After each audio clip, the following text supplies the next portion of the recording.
My name is Quaggersall. Welcome back to EU4, our France is already OP campaign. Alright, another day, another stomping of rebels. I'm hopeful we can get them cleaned up today. It doesn't seem like it, but we've made some headway. And there's basically a point where you just have a finite number of rebels. There's just only so many that can pop. And once they pop, they have that negative 100 modifier. And if you've played EU4 long enough, you'll know that originally they didn't have that. So once a rebel stack fired, you could just have another one building immediately. And that, at this point, would probably be untenable. Like, it's a ruined campaign at that point. But that's not how it is anymore. So you can push hard like we're doing and not have to be as stable. It's still quite tedious, as you can see. I mentioned it in the last episode, I believe, but as you can see, I'm starting to do the little one stack of mercs trick just to try to take a few provinces back. And the intention there is not necessarily to... It's nice to get the provinces back, but it's mainly to make the rebels have to go back to things they've already conquered, so they spread out a little less. Over the course of the whole shebang, I think it would be useful. Still at 170% overextension though. I'm just trying to find a good one to harsh treat because we need to get that absolutism as high as possible. And we also need someone I can upgrade for admin. Only making 95 ducats right now, which is super low. I think we haven't added a bunch of stuff into trade companies. I need to go around and do that.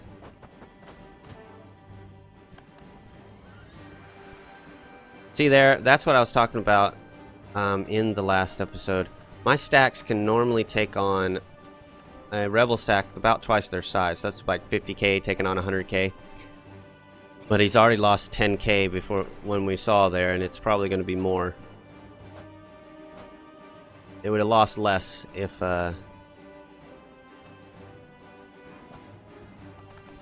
yeah, see there? Now he's at 20k losses. Would have lost a lot less if we had a parity in numbers. But sometimes they're just not around. You gotta do what you gotta do. You're already taken the fort, which is a problem. You see there, one of my little one stacks got killed, but that's a sacrifice I'm willing to make. Also, we're running out of manpower, so we do need to eventually shift over to largely merc army. I've been delaying that because my instincts tell me not to do that, but they're early game instincts. I gotta start thinking differently, or trying to think outside of that more often.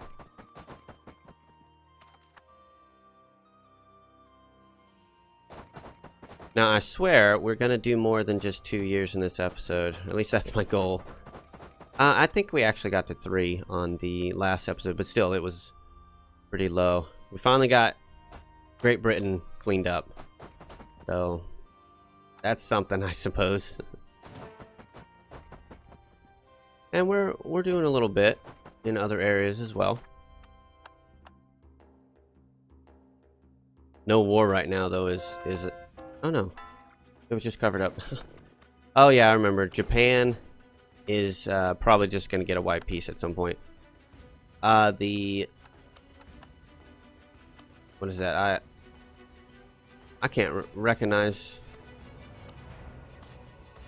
That might be Archon and then Bamanis. Can't remember. It all goes together after a little bit. I'm just killing people and absorbing land. The truce with the Ottomans still has a while, but we do need to jump on that. Yep, and so we gotta also make sure I concentrate on ones that are getting close.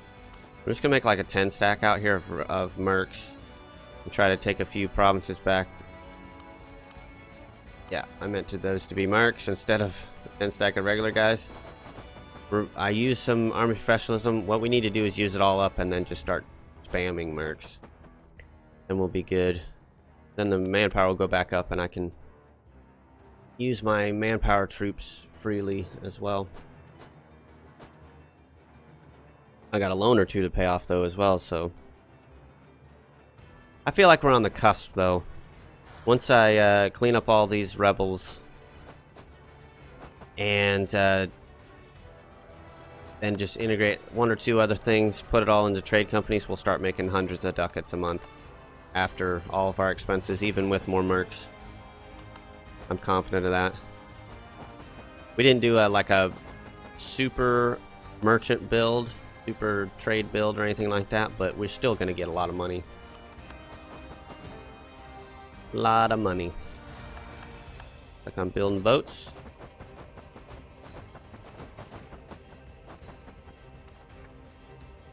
Trying to eat bananas. That confirms one of those flags.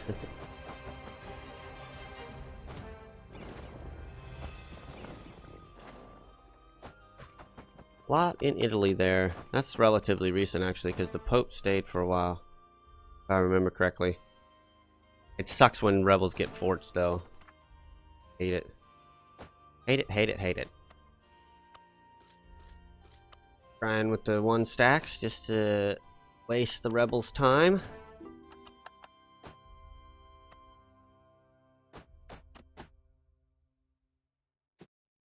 Just try to mitigate everything around us. There we go. I don't know why I'm messing so much over here. He can take care of his little rebels over there. They're just peasants.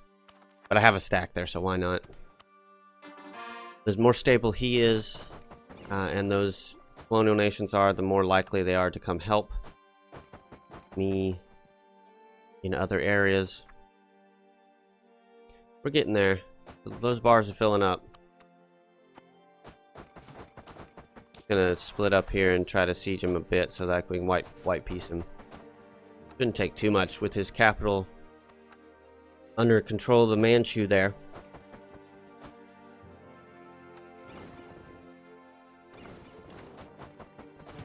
There we go. Moving into Italy, finally. Don't have any boats to bring those guys from Britain over. Oh, try to save that stack, no worries. Alright, finally cleaned up that area. That's an accomplishment.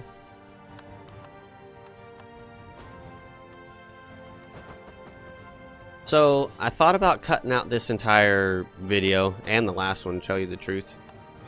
In a Lithuania campaign, I did that. I think it was Lithuania. Yeah, I had like 2 million rebels across the entire... I think I counted it, and it was over 2 million rebels across the map at one point. And so I just played that off camera and brought it back, and I had a few people mad at me over that. I'm starting to realize though that maybe the benefit to everyone is worth a few people mad. I don't know. But it's also kind of an accomplishment to see all these rebels getting killed. I actually started having more fun once the tide turned. Not even when there was still a lot of rebels left on the field. I don't know if it's now or in a little bit, but I started being like, okay, the despair and like the pissed off kind of started to fade, and I started to get determined and was into it. Oh, that's who we were killing. Nah. Yep, there's another loan. It's worth the professionalism. Literally, they could be charging me... What could they be charging me at this point? They charged me 12k for 5%. I probably would have done it at like 16, maybe even 20k. After that, I don't know. Those are just estimates. I don't know what would be worth it. Manpower's hard to come by when you're throwing around a million, million armies that are all manpower based, or mostly manpower based. You lose a lot of manpower quick. Oh, why did I take the prestige hit? I should have just made one of them get more disloyal than the other.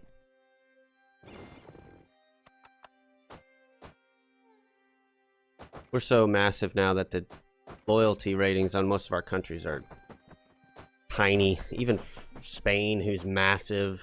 Even like the Afghanistan, who's a vassal and massive. Just nobody can do anything. Although I think at one point Khmer went disloyal for just a few moments right after we made him. But he'll get over it. It's not like there's anybody that can support his independence either.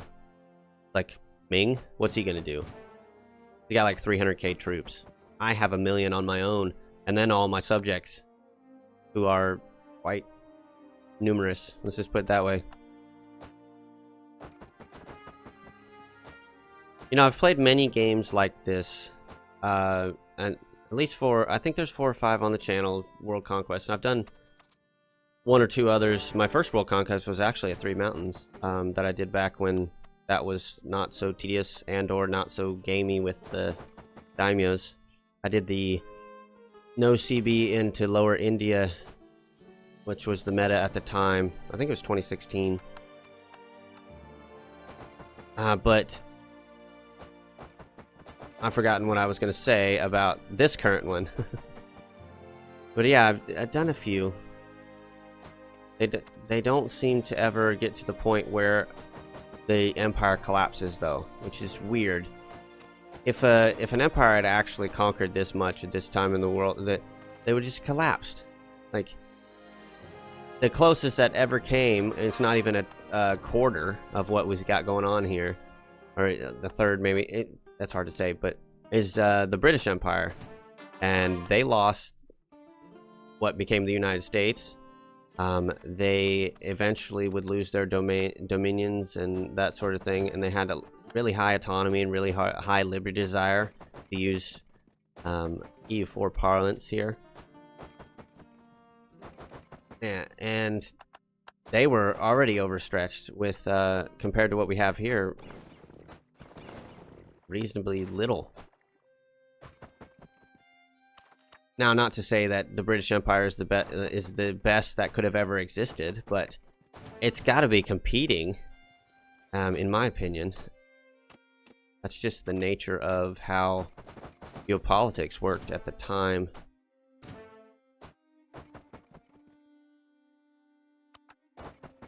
But yeah, we got a ways to go here, killing off all these rebels. But I think we've turned the tide. Close to being able to pay off one of those. Good. See, now that we're killing off these 40 stacks or so, I know we'll make it.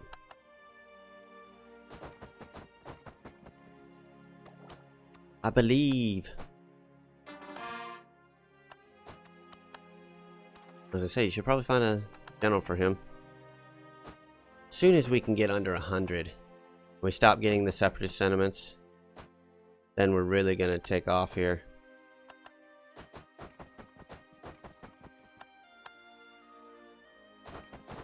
This is the only game, though, and that's not true. I was gonna say this is the only PDX game that I do the World Conquest in. I've never done another one on the channel, but I have done a World Conquest in CK2, but only once. Only once. I started in Wales, which is like basically as bad as Starter Island, or as easy as Starter Island. I still remember that. This is probably 2015, 2014, something like that. And I still remember some of the big things that happened in that campaign. Isn't that crazy? Like 15 years ago. No, math is hard. 5 years ago. Am I going nuts? It might have been earlier. It might have been 2013. And I've played so much CK2 and EU4 since then. And yet I can still remember the guy, I can see his face, I can't remember his name, that I was playing, and then he died, and the AI inherited my main title. And I had to kill her and get it back. It was crazy. I went from like Emperor of Britannia, Francia, Iberia, Hispania, or whatever they call it, and the Holy Roman Empire, and then all of that went to her, or no, was I the girl and it went to him? It might have been. And I was down to like three counties, which luckily had a different inheritance law. I got it back though, just because I was in line for the other law too, so I just concentrated on roguery, killing off people. Oh, I can't wait till CK3. I can't wait till what I'm hoping is that Crusader Kings feel is new again, because I really did love Crusader Kings, but for some reason it didn't have as much staying power with my, you know, like EU4. While I get burned out on it every once in a while, I always seem to come back. It doesn't get old. There's always a new way of doing something, or a new start, and that I find interesting because it's completely different. There's a lot of starts in CK2, but a lot of them are just random Duke in Francia, random Duke in, random Count in, you know, that kind of thing.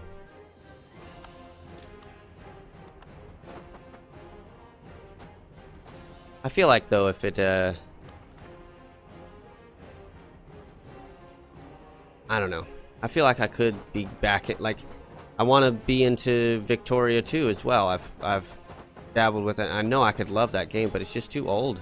It's just too clunky, and I just don't know it. So, like, if it was new, I would take the time to learn it. But since it's not new, or relatively new, it doesn't have to be that new, but my interest in trying to learn it is lower. There's rumors of Victoria 3, though. I've been of the opinion that they're never going to make that. That it's PDX's Half-Life 3 that just never will exist. Just a meme at this point. But there's rumblings, and I'm hopeful. Even if I'm assuming it won't happen, doesn't mean I don't want it to. I really feel like that period of history is one that I don't explore enough. I used to feel that way about this period of history. I've learned so much about the 1444 to 1821 time frame. Even the later parts of the game, where EU4 obviously doesn't look anything like history from that time frame. But just in looking up things, I learned more about Napoleon. I learned more about, like, the War of Spanish Succession. There's a bunch of them. Just knowing more about the 30 Years' War and what is called the League War in this, and interesting stuff that I was had very little knowledge about. I've talked to some friends of mine about this, but in the US, at least in the school systems that I went to, obviously kids don't care about history up till like high school. They're just taking the class because they're forced to, but most of them. But there's a big focus in at least the schools that I went to on ancient history, as in like the Indus River Valley and the Nile Valley and Mesopotamia and that kind of thing. And then it jumps to just a little bit about Greece and Rome, and then all of a sudden it's early American history. Like, they don't even do much on the medieval era, the Renaissance, and, you know, the whole balance of power in Europe, and major things that still resonate politically today. No, don't care. It's just ancient history, and then U.S. history. We talk a teeny bit about the Revolution, and then it's massive amounts about the Civil War and World War II. That's it. That's basically it. And then they don't want to go any further because it's too politically charged. And this is, I went to grade school 20 years ago now, so, well, early grade school, but still. I'm sure it's even more so now because they don't want to get, like, I remember Ken Burns came out with a Vietnam documentary a year or two back, and my dad, who is a huge fan of the Ken Burns Civil War documentary, because Ken Burns Civil War documentary is awesome because it's very balanced, and I learned so much crap even after having read Shelby Foote's narrative about the Civil War. But like, my dad was like, I can't. He watched like the first episode. And he's like, this is too politically charged. He's like, I'm getting mad. And because, you know, he was born in the 60s, he grew up. He was very young during that time, but he grew up during that time. And a lot of the things they're saying on there goes directly against things that he or his parents would have believed at the time. It's too fresh. It's too fresh in memory for you to get, for a lot of people to try to approach it from an unbiased point of view. And that's just human nature. And once you've basically indoctrinated yourself into a way of thinking about the world, it's hard. It's hard for a lot of US people to look at World War II without, like, it's not even an arrogance thing. It's to them, it's basically the founding myth of how their ethics work. That the US is the good guy. And arguably they were, but it's not like they're the only one. It's a lot more complicated than that. Anyways, I'm rambling about different history things, but if you're watching an EU4 series, if you watch a lot of EU4, you probably enjoy history. I find I enjoy history a lot, but I've also starting to enjoy the exploring of why people think and do the things they do, not just what happened. I suppose I should have gone to school for like psychology or something. Although, nah. just in relation to important stuff, not some of the crap that they delve into. I suppose it's all connected. All right, so we're cleaning this up. It looks like they're, you know, like ending around me in the Baumanis War there, but we'll just try to take the coastline. Coastline's better anyways for trade purposes. We get to kill one of those little guys in the Philippines. That's nice. I might go after that Jungarth guy. I'm just trying to find a good way to attack that doesn't involve me having to fight both Delhi and Bengal. And we're cleaning up these rebels. I was wrong. It wasn't Russia that was going to be the holdout. It's Scandinavia.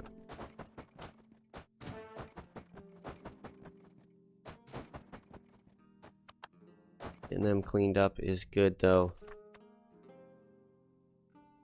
I don't think any of these are going to break out. They're all less than half. And we've got them pretty much under control now. I mean, not quite, but it's getting there. They're still popping, though. Ooh. My stress level, even just watching the voiceover here, stress at all these rebels. Hey, at least we've got Indonesia pretty cleaned up. That's nice. Super nice, actually. Now, you might be wondering why I'm painting the map up there. My original intention there was to try to separate him from Ming, but I decided against it because there's no purpose. He's already a tributary. Even if he gets separated, they don't end the tributary status unless the person who's the tributary wants to. And he's not going to want to end that tributary status. It's the only thing that he feels is keeping him protected, so there was no need to do that. I would also push this back over 100%, which is not something I want. Not after all this. Alright, third session of this video, I suppose. They're all in the same day. I like to take breaks. Keep from going insane with all these rebels. How can we push forward here? Oh yeah, I'm gonna enforce his religion to get his opinion up of me. The only thing I could think to do. Should have done it a while ago, to tell you the truth. So that when he's a different religion, especially when we're bordering, that's a -20. And when you're the same religion, it's a +20 or something like that. So it's a huge swing to just push that button, especially when they're tiny enough that I don't care about the liberty desire.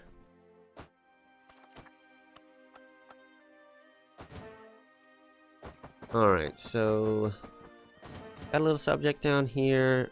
Philippines is cleaned up except for Ming. We have basically, I would say, at least a third, approaching a half of India. The Ottomans are down to, I think, 2 to 3 wars. He looks large, but Arabia is not actually that big. Can we just eat all of that? 73%. I need to give it to somebody else. We're gonna be getting a lot of stuff finished relatively soon. I might push and just see how much we can take with our extension, so we can get to peace and I can do some management stuff and then get back to our next set of wars. And we're doing this while we still have a bunch of rebels in Scandinavia, but you got to keep pushing. I want to let off gas here as little as possible to manage all the rebels.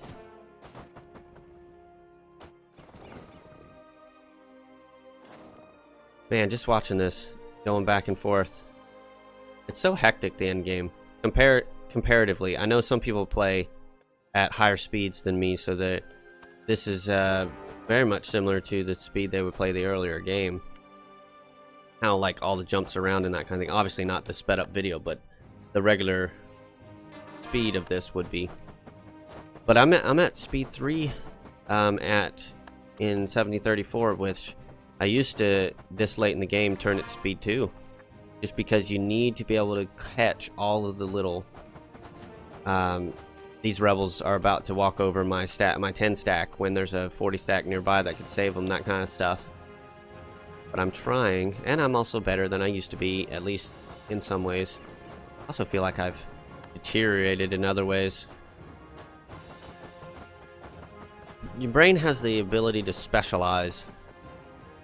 Start getting really good at doing specific things, but losing your general abilities. I don't know if that's age. I'm only 30, but, you know, that's older than I've ever been. I think in a really specific way at work with scripts and SQL. And a lot of it transfers, but a lot of it doesn't. A lot of it's a different way of thinking than you use in the rest of your life. Alright, so the Jungarth Delhi War has begun, and if I'm honest, we're just waiting until my coring's done. We are able to fight Morocco, apparently. I think what we're going to end up doing is eating Morocco and Mali before we move in on Ming. But at some point we've got to. It's already 1734. My original goal had been to get a world conquest by 1769. And I maintain we could have if I hadn't done the dumb ideas in the beginning. Because 1769 was the year that Napoleon was born. But I don't think that's a goal that we can hit now. You never know, but yeah. Just being realistic, that's not a thing. My soft goal is to get down as much as possible at 1769, like everybody but China. But I don't know. I actually think it might be better for us to hit China earlier than that. Like we should have done it already. 100% truthfully, we should have done it 40, 50 years ago. Could have had 2 major wars on him by now, comfortably. But fighting China is just so much cancer in this game. Although, to be fair, now that my game is on an SSD, it's not quite as laggy. Oh, nice. Just a Diplo rep will save us more than it hurts. I'm super thankful that we haven't had an espionage event recently. That's been reducing our Diplo slots. Although now that I've said that, we'll probably get one, but I can confidently say that it won't happen in this episode, because I would have remembered that and been very mad. It's kind of funny, though. In a weird way, those espionage ideas, even just the... well, I'm sure the aggressive expansion helped at certain points, but even just the corruption reduction one is doing some work, because we've been over 100. We've been unable to root out our corruption with any effectiveness for a long time, and we only have 2. And I think it's like 1.1 really. Not bad at all. We're at the point though that I probably won't be able to root it out. It'll just start growing a little bit, and then once we finally get the World Conquest and finish scoring, we will then just clean it up then. It's not that big a deal, to tell you the truth, unless you get like 50% corruption or something like that. Which I've never gotten up to those high numbers. I'm sure just the autonomy problems would start to stack after a while and be a problem. Alright, the numbers are getting in line a little bit. Ming still has so much dev. Trying to, yeah, we can fight Lana and Arcan, which is okay. Them cleaned up. Jungarth, I think.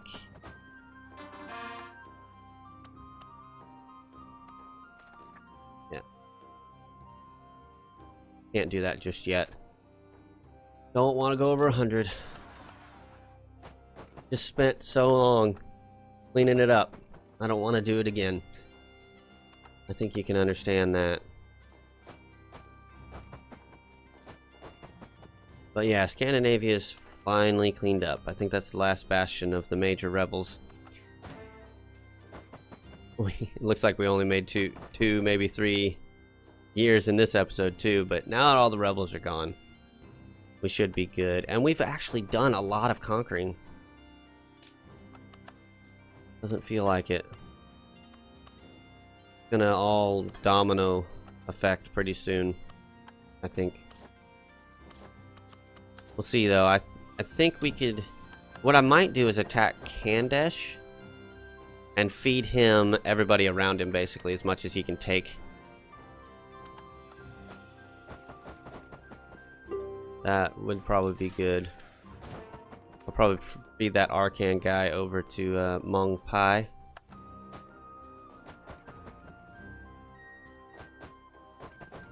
I think. Wait, have we subjugated him yet? Am I giving spoilers away? I subjugated Mong Pai. Him and Khmer are gonna get super fat, I hope. Yeah, I don't envision us being able to integrate these subjects by the end of the game. There's just not... We don't have the right ideas for it. If we had the percentage reduction, the 20% one, and would have been integrating a lot more by this point, probably could have. But again, bad ideas come back and bite me in the butt. We also need to finish Diplo so I can remove the march on Prussia and eventually integrate him. There, I used their general. My troops worked. Delhi coming over there and trying to interfere with the other war instead of fighting me in Delhi. That's just a dick move.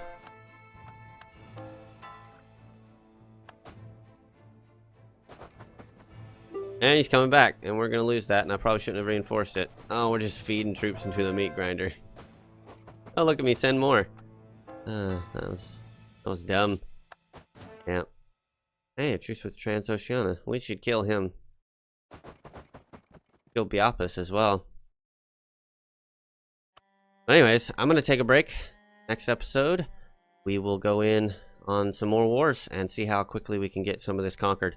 Let me know what you think down below or over at the Discord. Leave me a like if you like what you see, and a subscribe if you want to see more. Most importantly though, thanks for watching, and I will see you next time. Bye-bye.